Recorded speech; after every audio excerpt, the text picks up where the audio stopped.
नमस्कार दोस्तों, stock market studies में फिर से एक बार आपको बहुत-बहुत स्वागत है। तो आज मैं डिस्कशन करूँगा कुछ इम्पोर्टेंस कंपनी के इन्फॉर्मेशन के बारे में, क्योंकि आज मैं एक सेक्टर के बारे में बात करूँगा कि जिस सेक्टर में आज इकोनॉमिकली देखा जाए तो स्लो डाउन है।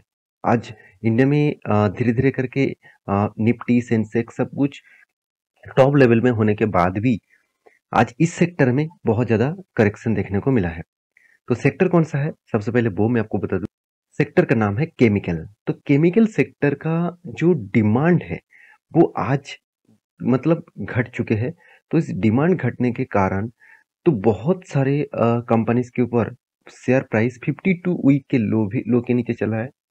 50% से भी ज़्यादा क्रैश भी हो चुके हैं।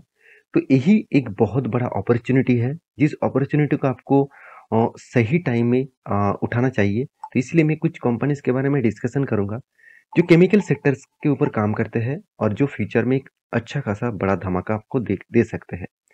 तो सब कुछ आपके साथ डिस्कशन करूँगा। वीडियो को लास्ट तक ज़रूर देखिए और अभी तक अपने चैनल को सब्सक्राइब नहीं किया तो ज़रूर कर लीजिएगा। सबसे पहले एक रिपोर्ट मैं आपके साथ पेश करूँगा। जो रिपोर्ट कुछ इस तरीके से डेटा पब्लिश कर रहा है और रिपोर्ट कहाँ से आया आप देखेंगे टीएच इंडिया। तो इस the Hindu the Hindu dot com इस साइट के ऊपर मिल चुका है। तो पूरा क्रेडिट इस साइट को जाएगा। तो आप देखेंगे तो इंडिया केमिकल डिमांड जो है likely to jump to 1000 billion to 1000 billion by 2040। अभी जितना मार्केट में डिमांड है वो डिमांड बढ़ के कितना हो जाएगा? डिमांड बढ़ के हो जाएगा 1000 बिलियन डॉलर। तो सोचिए और वो भी ग्रोथ किस तरीके से हो गया 11 से 12% ड्यूरिंग द 21 से 27 और 7 से 10% डिमांड होगा 27 से 40 के ईयर्स में। तो सोचिए 1000 बिलियन डॉलर का टोटल इस मार्केट का साइज बड़ा होगा। तो सोचिए कितना बड़ा धमाका होने वाला है। अभी ये जो धमाका होने वाला है, एक रिपोर्ट के माध्यम से ये भी बताया जा रहा है, एक डेटा मैं आपके साथ पेश करूँगा, आप देखेंगे। तो केमिकल इंडस्ट्रीज जो मार्केट साइज है, वो 9% के 9.5% के आसपास ग्रोथ हो रहा है।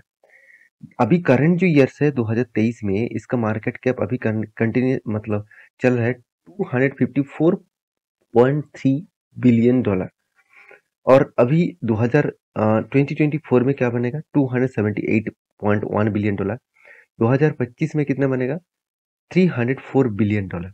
तो इतनी बड़े मार्केट बनने वाले हैं। तो आप कहेंगे सर इतनी बड़े मार्केट बनने वाले तो मार्केट में इतना बड़ा करेक्शन क्यों है?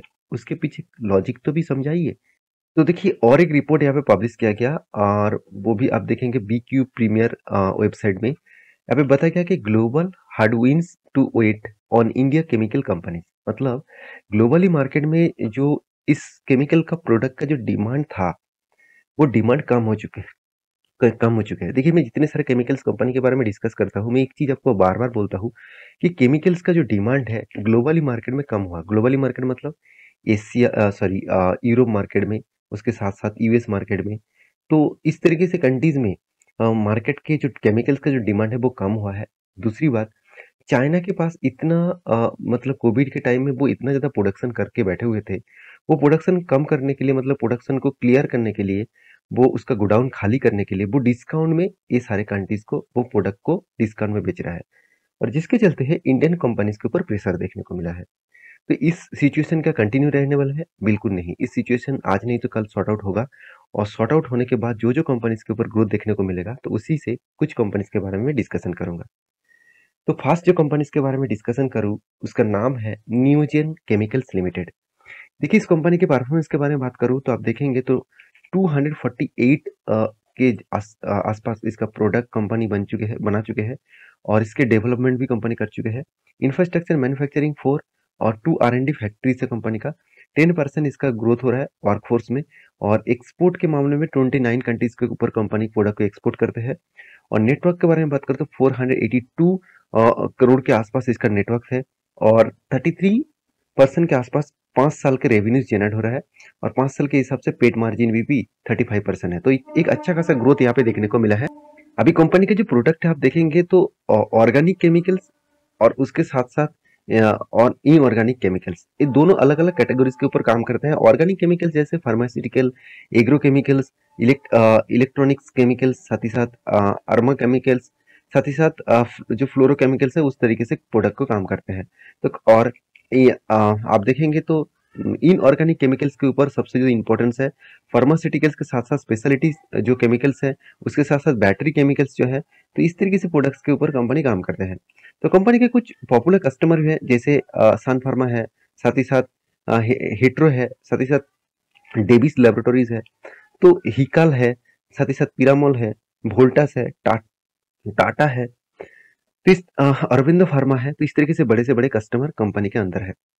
तो कंपनी कहाँ-कहाँ के जियोग्राफिकली कंपनी काम करते हैं, जैसे यूएस में हो गया, यूरोप में होगा, मिडिल ईस्ट कंट्रीज में, चाइना, कोरिया, जापान। तो इस तरीके से अलग-अलग कंट्रीज में, टोटल 29 कंट्रीज में कंपनी खुद को प्रोडक्ट को एक्सपोर्ट करते हैं। और एक्सपोर्ट जो करते हैं कंपनी, एक्सपोर्ट में सेल्स करते हैं 48% के आसपास, वो भी 2023 के रिपोर्ट के हिसाब से। तो 50% एक्सपोर्ट करते थे, 50% इंडिया में ही बेचते हैं। अभी देखिए एक्सपोर्ट के मामले में कंपनी का फाइनेंशियल ईयर 2024 के जो फर्स्ट क्वार्टर्स है उसमें देखा जाए तो 35% का रेवेन्यू जनरेट हुआ, और देखा जाए तो डोमेस्टिकली 65% के आसपास। इसमें ऑर्गेनिक प्रोडक्ट में सबसे ज़्यादा कंपनी का सेल हुआ, और इनऑर्गेनिक प्रोडक्ट में कंपनी का सेल्स थोड़ा सा कम हुआ। अभी देखिए कंपनी का जो मेनली प्रोडक्ट है वो लिथियम बैटरी जो है, इसके ऊपर जो केमिकल्स बन लगते हैं उसी के ऊपर कंपनी काम करते हैं। देखिए पीएलआई स्कीम, गवर्नमेंट का जो पीएलआई स्कीम था, उस पीएलआई स्कीम में भी कंपनी के ऊपर कुछ फायदा मिला। जैसे आप देखेंगे तो PLI scheme expected to absolute, मतलब जो एक्सेलरेटर ईवी जो एडॉप्शन है, मतलब ईवी जो प्रोडक्ट्स है उसके बनाने के लिए पीएलआई स्कीम बहुत काम कर रहा है। इस कंपनी के ऊपर बहुत ज़्यादा एक पॉजिटिविटी ग्रोथ देने वाला बन सकते हैं। तो 60% बैटरी जो मटेरियल्स है, और वो भी मतलब देखा जाए तो इस कंपनी ही बनाते हैं। और जो ईवीज के ऊपर जो बैटरीज लगते हैं, लिथियम आयरन बैटरीज, उसके लिए जो केमिकल्स का डिमांड है वो भी इस कंपनी बनाते हैं। तो एक खासियत इस कंपनी के ऊपर बन चुके हैं, तो इसलिए इस कंपनी के ऊपर मैं बहुत पॉजिटिवली फीलिंग्स करता हूँ। और कंपनी बहुत छोटा है, 3,800 करोड़ के आसपास है। कंपनी का आरओई में उतना खासियत नहीं, फिर भी फ्यूचर में एक अच्छा खासा ग्रोथ दे सकते हैं। इंडस्ट्रीज पी रेशियो 30 के आसपास है। कंपनी का डेप्थ थोड़ा सा ज़्यादा है, एनुअली इनकम भी हो रहा है। और कंपनी में थोड़ा सा रिस्की जोन तो है, क्योंकि कंपनी प्रॉफिट एंड लॉस के बारे में बात करूँ तो कंटिन्यूसली कंपनी सेल्स को इंक्रीज किया, एक्सपेंस को भी कंपनी कंट्रोल में रखे, और कंपनी अच्छा खासा प्रॉफिट भी जनरेट किया। तो आज तक की हाईएस्ट प्रॉफिट है। Company sales growth, profit growth, return of equity सब कुछ पॉजिटिव दिखाया। और परसेंटेज ऑफ रिटर्न के बारे में बात करूँ तो 3 साल में 30%, 1 साल में 7% के आसपास रिटर्न दिया। तो ओवरऑल कंपनी के रेशियोज के बारे में बात करूँ तो डेटोस डे के से लेकर कंपनी इन्वेंटरी डे सब कुछ पॉजिटिव में है। और उसके साथ साथ इन जो इन्वेस्टर है वो भी देखिए एफआईएस पब्लिक हर किसी ने निवेश करके रखे हैं। तो क्यों निवेश करके रखा? क्योंकि वो जानते हैं आज नहीं तो कल केमिकल कंपनीज का डिमांड बहुत ज़्यादा बढ़ने वाले हैं। तो मेरे हिसाब से इस कंपनी के ऊपर अभी से फोकस रखिए, अभी से लॉन्ग जर्नी के लिए सोचिए। तो ये था फर्स्ट कंपनी। सेकंड जो कंपनी है, सॉरी, इस कंपनी का चार्ट पैटर्न भी एक बार दिखा दूँ। देखिए चार्ट पैटर्न कुछ इस तरीके से बना, कंटिन्यूअसली कंपनी के ऊपर एक सेल ऑफ होने के बाद एक रेजिस्टेंस को वो क्या किया, यहाँ पे ब्रेक किया। तो रेजिस्टेंस ब्रेक करने के बाद एक बड़ा-सा धमाका हुआ है। तो मेरे इंतज़ार यहाँ तक रहेगा, क्योंकि यहाँ पे एक रेंज ट्रेडिंग बन चुके हैं, जो 28% के आसपास टोटल बाइंग ट्रेंड बना है। तो जब यहाँ पे टच करेगा, मतलब ₹1300 को टच करेगा, तो मैं एंट्री लूँगा, और मेरा टारगेट रहेगा एटलीस्ट 1600 ₹56 के आसपास। तो इस तरीके से मेरा टारगेट रहेगा। तो उस टारगेट को मैं फॉलो करके चलूँगा। तो फिलहाल के लिए मैं कोई भी एंट्री नहीं लिया हूँ। तो आपका क्या राय है? मुझे इसके ऊपर ज़रूर कमेंट्स करके बताना। नेक्स्ट जो कंपनी जिसके बारे में बात करूँ उसका नाम है एमी ऑर्गेनिक। देखिए एमी ऑर्गेनिक आप सभी जानते हैं, ये भी एक केमिकल इंडस्ट्रीज से काम करते हैं। और इस कंपनी देखा जाए तो फार्मास्यूटिकल एंड स्पेशलिटी केमिकल्स के ऊपर भी काम करते हैं।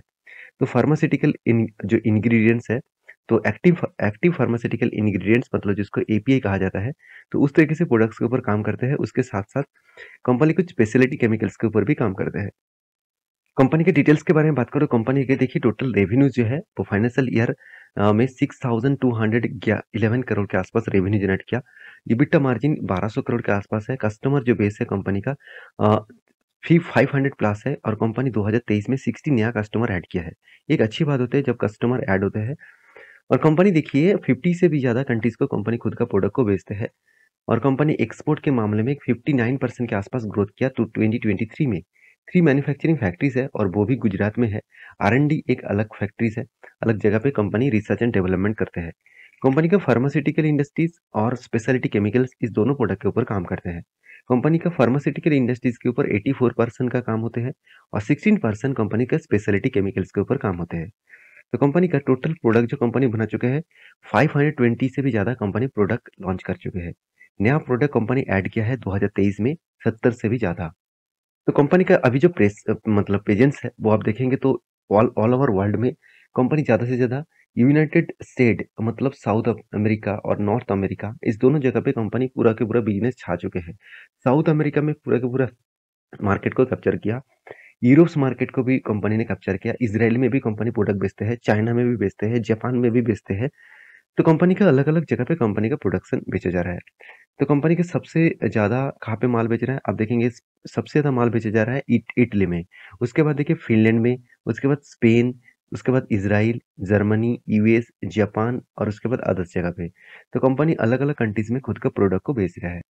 अभी कंपनी का कस्टमर बेसिस देखेंगे तो कंपनी का जो जेनेरिक जो प्रोडक्ट्स है, उस जेनेरिक मतलब जो मतलब मेडिसिन और फार्मास्यूटिकल जो प्रोडक्ट्स है, वो फार्मास्यूटिकल कंपनी से खरीदते हैं। जैसे पॉपुलर कंपनी कौन-सा सन फार्मा है, जाइडस लाइफ केयर है, सिप्ला है, डॉक्टर रेड्डी है, लुपिन है। तो बड़े से बड़े दिग्गज कंपनी इस कंपनी का कस्टमर है। औरोबिंदो फार्मा भी इसका कस्टमर्स है। अभी वही चीज़ अगर जो इनोवेटर्स के बारे में बात करूँ, तो वहाँ पे भी कुछ पॉपुलर कंपनी आपको दिखेगा जो बियर बियर कंपनी है, साथ ही साथ फॉरमेन जो कंपनी है। तो इस तरीके से अलग-अलग कंपनीज़ आपको दिखेगा। साथ ही साथ जो स्पेशलिटी केमिकल्स है, उसका डिमांड पॉपुलर कंपनी को वो बेचते हैं। जैसे रिलायंस हो गया, सऊदी अरब की एक कंपनीज़ हो गया, साथ ही साथ आप देखेंगे तो हिमालय हो गया और इस तरीके से अलग-अलग दिग्गज-दिग्गज कंपनी को वो प्रोडक्ट को बेचते हैं। सबसे बड़ी बात ये भी है कि कंपनी ये भी बता रहा है कि कंपनी अपकमिंग कुछ ईयर्स में अच्छा खासा कैपेक्स को बढ़ाने वाले हैं और वो भी कितना 190 करोड़ के आसपास। तो जब कंपनी इतने बड़े एक डिसीजन लिया, जो डिसीजन कंपनी के लिए एक खासियत जरूर बनेगा। तो कैपेक्स बढ़ाना मतलब कंपनी का ग्रोथ होगा और कंपनी का ग्रोथ होगा मतलब जितने सारे शेयर होल्डर है उसको भी फायदा मिलेगा। तो रही बात इस कंपनी के डिटेल्स के बारे में, तो एमी ऑर्गेनिक जो कंपनीज है, इस कंपनी हाल ही में लिस्टिंग हुआ और इस कंपनी में एक अच्छा खासा परफॉर्मेंस भी देखने को मिला। आरओसी आरओई बेस्ड है। कंपनी का कर्ज एकदम ना के बराबर है। इनकम भी अच्छा खासा है। प्रमोटर के पास होल्डिंग्स भी है और कंपनी के देखिए एनुअली जो इनकम है, आप देखेंगे सेल्स लगातार इंक्रीज होता गया, एक्सपेंस कंट्रोल में है और उसके बाद देखिए कंपनी ने प्रॉफिट भी अच्छा खासा जंप किया। अच्छा खासा प्रॉफिट यहाँ पे जनरेट किया और इस प्रॉफिट जनरेट के कारण कंपनी के ऊपर एक प्लस पॉइंट देखने को मिला। Sales growth, profit growth, return of equity और परसेंटेज ऑफ रिटर्न सब कुछ पॉजिटिव में देखने को मिला। और मुझे जो चीज़ सबसे अच्छा लगा इस कंपनी का रिज़र्व लगातार बढ़ते गए और कंपनी कर्ज़े को ज़ीरो करता गया और उसके साथ-साथ फिक्स एसेट भी बढ़ा और कंपनी सीडब्ल्यूआईपी इस बार कंपनी अच्छा खासा खुद के कैपेक्स के ऊपर भी इन्वेस्ट किया, मतलब खुद के बिज़नेस के ऊपर भी प्रोसेसिंग में पैसा लगा के रखा। ये सारे पॉइंट्स कंपनी के फ़ेवर में हैं, तो इस कंपनी के ऊपर इसीलिए मैं पॉज़िटिवली सोचता हूँ। तो कंपनी के ऊपर देखिए इंस्टीट्यूशन, एफएस ने होल्डिंग बढ़ाया, डीएस ने सेम टू सेम होल्डिंग रखा, पब्लिक के पास होल्डिंग ज़्यादा है और प्रोमोटर के पास होल्डिंग ज़्यादा है। तो इस कंपनी के चार्ट पैटर्न्स के बारे में बात करूँ तो आप देखेंगे एमी ऑर्गेनिक जहाँ से स्टार्ट हुआ उसी लेवल के आसपास जाके पहुंच चुके हैं। इसका मतलब यहाँ पे मैं टॉप लेवल तक इस कंपनी का अगर बात करूँ तो ध्यान दीजिएगा, यहाँ पे टॉप लेवल तक कंपनी का जो परफॉर्मेंस है यहाँ पे कंपनी टच करेगा। मेरे हिसाब से लॉन्ग जर्नी करके देखिए इस तरीके से टच करेगा और यहाँ पे टच करने के बाद फिर से रिवर्सल करके अगर ब्रेकआउट करे तो बड़ा सा एक मोमेंटम देखने को मिलेगा और एक कफ विथ हैंडल पैटर्न्स बन सकता है और वहाँ पे एक धमाका परफॉर्मेंस हो सकते हैं। तो एज ए लॉन्ग टर्म के लिए इस कंपनी के ऊपर सोचिए, एज ए शॉर्ट टर्म में कोई भी ट्रेड बनता है तो मैं आपके साथ शेयर करूंगा। नेक्स्ट जो कंपनी जिसके बारे में डिस्कस करूँ उसका नाम है फिनोटेक्स केमिकल्स लिमिटेड। देखिए फिनोटेक्स केमिकल लिमिटेड के बारे में बात करूँ, इस कंपनी की भी बहुत ज्यादा खासियत है, ये भी एक केमिकल सेक्टर से बिलोंग करते हैं। देखिए इस कंपनी के जो केमिकल प्रोडक्ट है आप देखेंगे तो कंपनी अलग अलग स्टेप्स के ऊपर, वेविंग के ऊपर, साथ ही साथ जो ट्रीटमेंट है, जो डाइंग्स है, साथ ही साथ प्रिंटिंग है, तो इस तरीके से प्रोडक्ट को कंपनी टोटली कंप्लीटली काम करते हैं। तो कंपनी का जो प्रोडक्ट है वो मतलब कंपनी खुद सारे प्रोडक्ट को एक साथ करते हैं। साथ ही साथ कंपनी के जो पॉपुलर ब्रांड है आप देखेंगे, बीमॉल इसका पॉपुलर ब्रांड है, रेमोंड इसका पॉपुलर ब्रांड है, साथ ही साथ और भी देखिए सही इसका पॉपुलर ब्रांड है। तो इस तरीके से अलग अलग कस्टमर इसका प्रोडक्ट को खरीदते हैं। तो कंपनी का जो प्रोडक्ट है वो आप देखेंगे तो क्लीनिंग एंड हाइजीन जो केमिकल्स है उसके ऊपर कंपनी प्रोडक्ट बनाता है। साथ ही साथ जो ड्रिलिंग्स स्पेशलिटी केमिकल्स है उसके ऊपर भी कंपनी काम करता है, जहाँ पे आप देखेंगे तो customised solution for oil and gas. तो ऑयल एंड गैस का ऊपर भी केमिकल्स लगते हैं, तो उसको भी कंपनी बनाते हैं। साथ ही साथ आधा स्पेशलिटी केमिकल्स इसका भी कंपनी काम करते हैं। तो कंपनी इसका जो डिमांड है वो लगातार बढ़ते जाएँगे, क्योंकि इसका जो प्रोडक्ट है वो फ्यूचरिस्टिक विजन्स के हिसाब से ही कंपनी काम करते हैं। तो कंपनी का जो करंट प्रेजेंस है वो 70 से भी ज़्यादा कंट्रीज़ को कंपनी खुद के प्रोडक्ट को बेचते हैं, इंक्लूडिंग जहाँ पे ब्राज़ील है, बांग्लादेश है, Germany, Indonesia, Malaysia, Singapore, Syria, Thailand, USA, साथ ही साथ वेनेजुएला एंड वियतनाम। तो इस तरीके से 70 कंट्रीज़ के ऊपर कंपनी प्रोडक्ट बेचते हैं। उसके साथ-साथ 34 जो मतलब टेक्निकल मार्केटिंग एक्सपोर्ट है अलग-अलग जगह पे, 110 से भी ज़्यादा इसका डीलर पॉइंट्स है और इंडिया और अदर्स इंटरनेशनल लेवल्स में। कंपनी डोमेस्टिकली काम करते हैं सबसे ज़्यादा 78% और इंटरनेशनली कंपनी प्रोडक्ट बेचते हैं 22%। तो कंपनीज़ की जो खासियत है वो मैं आपको बता चुका हूँ। कंपनी के अलग-अलग जगह पे प्रेज़ेंस है। जैसे कंपनी सेल्स करते हैं, रेड कलर में जो दिख रहा है वो सेल्स का काउंटर्स है, और जो मतलब फैक्ट्रीज़ जो बंद है, जो फैसिलिटीज़ जो बना है वो कुछ मलेशिया में एक है और बाकी अहमदाबाद, मुंबई और इंडिया में अलग-अलग जगह पे कंपनी फैक्ट्रीज़ बना के रखे हैं। कंपनी में एक चीज़ मुझे बहुत ख़ासियत लगा, कंपनी देखिए 100% एम्प्लॉयी को कवर करते हैं, और हेल्थ और एक्सीडेंट के ऊपर कंपनी उसका जो एम्प्लॉइज़ है उसको 100% कवर करते हैं, और 100% एम्प्लॉयी को सेफ्टी और सेफ्टी स्किल के ऊपर, सेफ्टी एंड स्किल अपग्रेडेशन के ऊपर काम काम कराते हैं। नो एक्सीडेंट रिपोर्ट आज तक की है, और उसके साथ 21% से भी ज़्यादा फीमेल एम्प्लॉइज़ काम करते हैं। 50 लाख से भी ज़्यादा स्पेंड कर चुकी है कंपनी सीएसआर एक्टिविटीज़ के लिए, और 287 लैक्स के आसपास स्पेंड कर चुके हैं कंपनी रिसर्च एंड डेवलपमेंट के ऊपर, और कंपनी के ऊपर जो इलेक्ट्रिसिटी परचेज कंपनी कर चुके हैं 4,17,000 यूनिट, और वो भी 2022 में, और ज़ीरो मतलब देखा जाए तो ज़ीरो इमिशन है। कंपनी का पॉल्यूशंस कंपनी बता रहा है कि कम कर रहा है। साथ ही साथ 4 out and 7 board members company के हैं। तो इस सारे चीज़ में इसीलिए आपको दिखा रहा हूँ, क्योंकि कंपनी के अंदर अगर मैनेजमेंट ठीक नहीं है, तो उस कंपनी कभी बड़ा नहीं हो सकता। अगर कंपनी के अंदर जो लोग काम कर रहे हैं, वो सैटिस्फाइड नहीं है, तो वो कंपनी आगे चल के बड़ा नहीं हो सकता। तो रही बात इस कंपनी के फाइनेंशियल डिटेल्स के बारे में, कंपनी बहुत छोटा है, 3000 करोड़ के आसपास इसका मार्केट कैप है, और कंपनी का पी रेशियो एकदम सस्ते में है, और मतलब देखा जाए तो ठीक-ठाक ही है। आरओसी, आरओई बेस्ड है, कंपनी का एनुअली इनकम भी हो रहा है, कोई कर्जा एकदम ना के बराबर है, प्रोमोटर के पास अच्छा खासा होल्डिंग्स भी है। प्रॉफिट एंड लॉस के बारे में बात करूँ, तो सेल्स देखिए लगातार इंक्रीज़ होता गया। लास्ट ईयर में 2023 में 500 करोड़ के आसपास सेल्स हुआ, एक्सपेंस को कंट्रोल किया। उसके बाद यहाँ पे देखेंगे तो नेट प्रॉफिट कंपनी का हाईएस्ट प्रॉफिट जनरेट देखने को मिला। तो जब कंपनी का सब कुछ पॉजिटिव है और उस कंपनी के ऊपर शेयर में करेक्शन है, तभी एक अपॉर्चुनिटी बन रहा है, उस अपॉर्चुनिटी को फायदे के हिसाब से देखना चाहिए। तो कंपनी का sales growth, profit growth, return of equity और परसेंटेज ऑफ रिटर्न, मतलब सीएजीआर का जो परसेंटेज ऑफ रिटर्न, सब कुछ धमाका जैसा देखने को मिला। अभी इन्वेस्टर के बारे में बात करूँ तो प्रोमोटर से लेकर एफआईडीएस के पास भी होल्डिंग्स है। जो पहले एफआईएस और डीएस के पास कुछ भी नहीं होल्डिंग्स था, वो धीरे-धीरे करके इस कंपनी के ऊपर सोचने लग चुके हैं। अभी चार्ट पैटर्न्स के बारे में बात करूँ तो आप देखेंगे तो टॉप लेवल में कंपनी का प्राइस था 410 रुपीज़ के आसपास, और वहाँ से गिर के हो चुके हैं 280 रुपीज़ के आसपास। तो यहाँ पे एक अच्छा खासा करेक्शन हुआ, और इस करेक्शन रिकवरी कहाँ से हुआ, जिस लेवल में कंपनी का प्रीवियस एक देखा जाए तो एक रेजिस्टेंस था। तो इसी रेजिस्टेंस कंपनी के लिए एक सपोर्ट बना, उसके बाद ऊपर जा रहा है। मेरे हिसाब से यहाँ से अगर टॉप लेवल में गए करंट प्राइस से, तो आप देखेंगे तो कंपनी के ऊपर एक अच्छा खासा धमाका दे सकते हैं 40% के आसपास। तो प्लीज़ इस वीडियो को आप एज़ एजुकेशन पर्पस में समझना। कोई भी बाय एंड सेल का रिकमेंडेशन नहीं है। अगर किसी भी कंपनीज़ के ऊपर अगर आपको निवेश करना है, तो प्लीज़ आपके रिसर्च के हिसाब से करिए, आपके रिस्क के हिसाब से करिए। क्योंकि रिस्क लेना मेरे खुद के अलग ओपिनियन है, आपका रिस्क अलग ओपिनियन के होना चाहिए।